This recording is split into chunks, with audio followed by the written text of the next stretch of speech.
the NBA does not say what they're saying. Players are not saying what they're saying during the national anthem with a symbolic act. Right.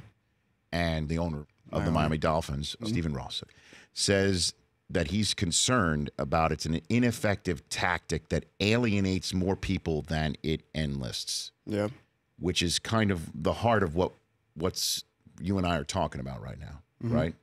So do you feel that it's still an effective tactic to try and get across the points that you're trying to get across about society, Kenny Stills? Yes, I do. Taking a knee has always been a way for us to bring eyes to issues that people might not understand or might not experience, and to start that conversation. And so the people that are willing and open to have this conversation, and they hear and they educate themselves and they hear the statistics about the things that are going on in our country, it's very easy for them to understand and be empathetic and to kind of jump, I guess, to the other side of the fence, if you will. And we're not disrespecting anybody. No one's against the military. No one's against the police. We just want people to be held accountable for their actions. And that's not happening. And so if you're willing to have a conversation, the taking a knee thing is not a big deal. If you're not, then I see why it bothers you. Because I have met some people who would love to have this conversation, but still at their core believe that there's a disrespecting of the national anthem that's going on right now. Right. Have you or any other players in the NFL talked about having a different forum for this moving forward?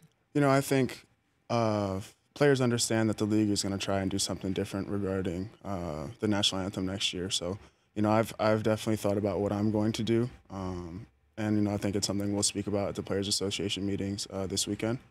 But, you know, the people that I've talked to that disagree with what I'm doing, you know, don't really understand, one, or haven't really tried to really dig deep into the situation and understanding that the reason why Colin and a lot of players were taking a knee is because of the conversation that he had, you know, asking him to go from sitting to kneeling.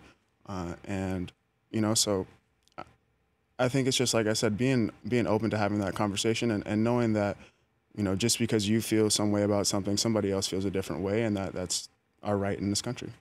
Kenny Stills here from the Miami Dolphins. Have you spoken to your team's owner, Stephen Ross, I have not. About his comments? I have not. What do you think about his comments?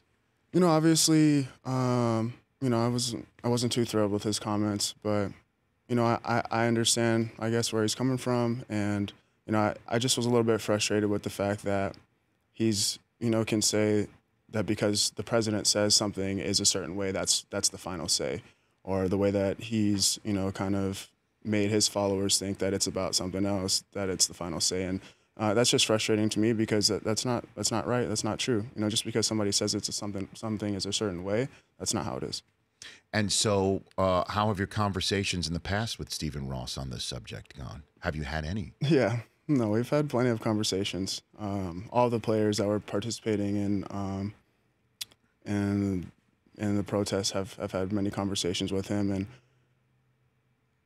I think, you know, he's just obviously worried about where the narrative is going, and you know, understands that the league didn't really do a good job of controlling the narrative from the very beginning, and so now it's been kind of changed into something that it's not. But you do understand that there are still some people that won't even listen to your message because they can't get past the fact that somebody's kneeling during the national anthem. Right.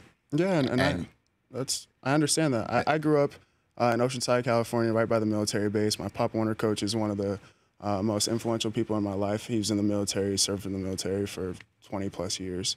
And before I decided to take a knee, I called him the night before the game, and I told him, hey, this is what we're thinking about doing. And I wasn't really like educated in anything, really. I just knew this feeling that I had in my gut.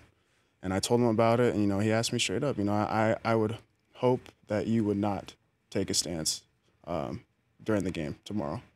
And, you know, I slept on it and I prayed on it, and the next morning I knew I wasn't going to be able to live with myself if I didn't get involved, and this was my way of getting involved. And at the end of the day, it's a peaceful protest. You know, if if it really, really bothers you that much that we're taking a knee peacefully, silently, and that's a sign of respect to us, taking a knee. I mean, I'm sorry. I'm sorry that you feel that way, but let's have a conversation. I'm easy to contact through social media, on the phone. Like, we can have a conversation about it, and you know, accept our differences. Do you have a relationship with your Pop Warner coach still? Okay, yeah. So you guys are cool. Yeah. Okay. And what is your plan for next year? Do you have one? As far as the protest goes, Yes, sir. You know, like I said, I think that the league isn't going to allow us to be out there during the national anthem, and so I'm working on, you know, figuring out a way to still get my message out there and do something positive and still, you know, promote social justice issues. The Rich Eisen Show, weekdays at noon Eastern on Audience.